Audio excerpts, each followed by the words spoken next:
going on, guys? So I just ordered this Cusco front end sub brace for the car, part number 195477A. A lot of times online you'll see that it says it's not meant for USDM cars, aka US built vehicles, and they're only meant for the IS300s over in Japan. But I'm really here to clear up everything and just to show you that it will fit.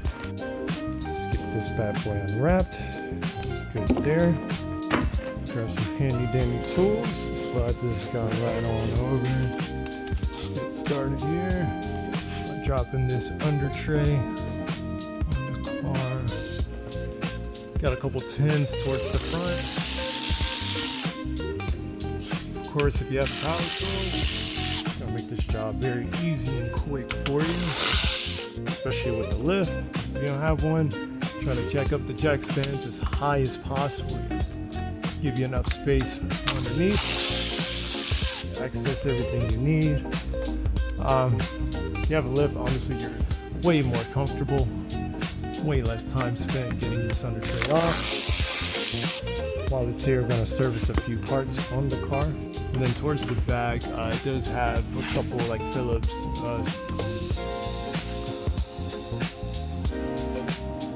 I'm just gonna work around that.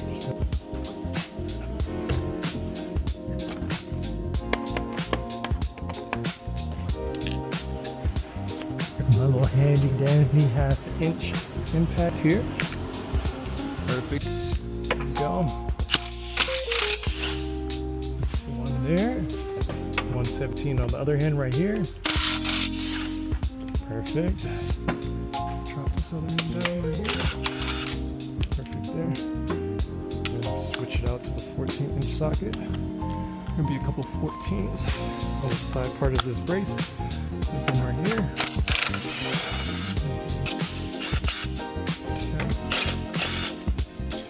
Okay. And that's there. And we got our 2 on the front right. You just leave one of them kind of hanging, make it a little bit easier. Drops down.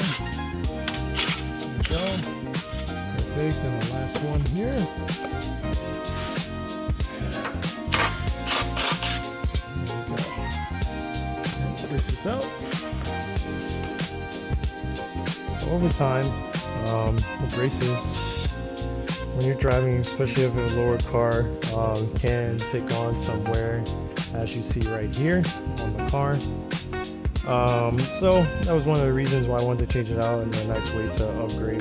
One of the biggest differences is that one is steel, and the new Cusco strut bar of course comes powder coated, but also has a flat design versus the tubular design on the OEM part, so as you see there.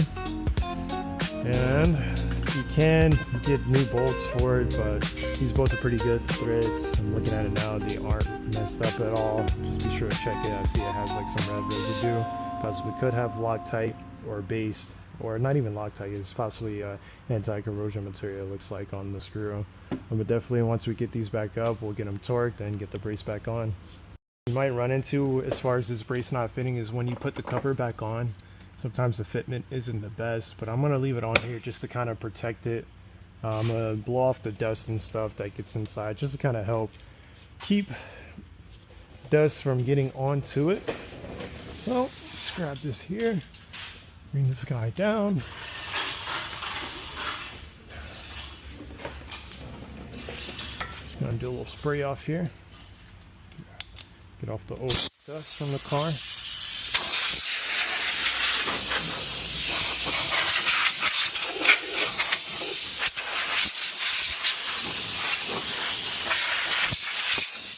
There we go. All set there. Good deal. All right. Everything looks in line and in place.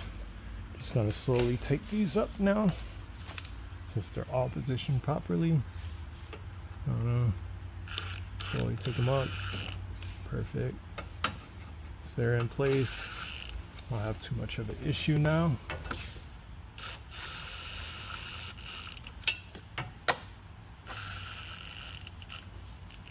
Sure none of these get cross-threaded.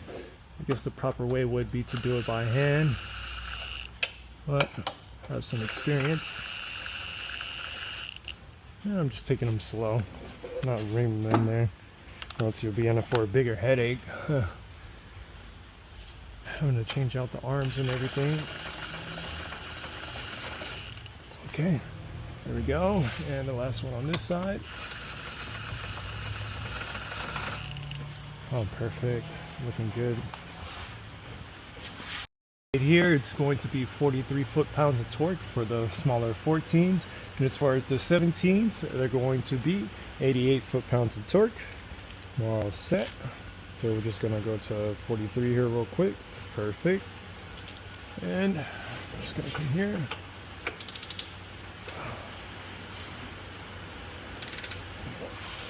There we go. One, perfect. And now this one.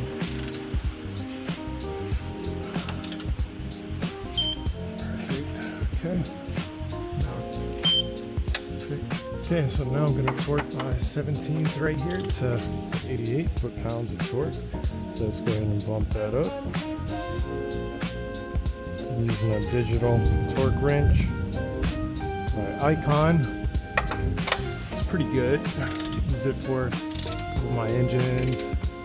Have different ones. Okay, one more Ugga here. Go.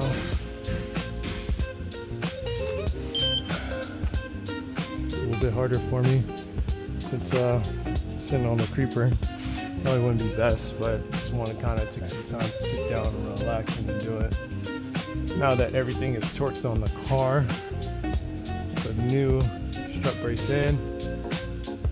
Honestly, all of the Altezza strut bars fit the braces underneath on the car. Some do not, depending on the setup and the manifolds that you run up top.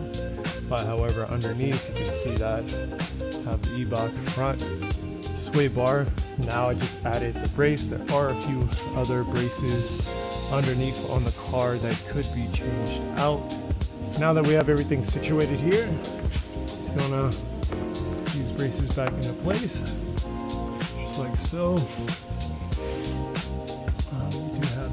That sit right there, we'll get those off of the other brace actually. So what you do here, you're just gonna pinch. I'll try to do this with my left hand. You're just gonna pinch it and push it out like so. Boom. There we go. Put that to the side. And now you're gonna make sure that you just insert it with the flat part facing downwards. Since the screw is just going to go into that, so we have one there. And there. Alright, so I've got my screws in the back right here. So pop that in. And there we go. There's that one there. Pull this one out. In the future when I come back, I'll probably get some little clips as these get a little brittle, but they're still in pretty good condition. Just gonna put it up there. It's all set. Kind of double check everything one more time, just make sure it's all good and tight. Won't come down on the bottom. Perfect.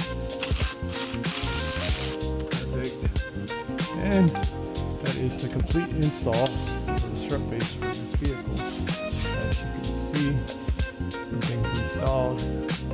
Fits perfectly. So ignore what it says online about the brace not fitting.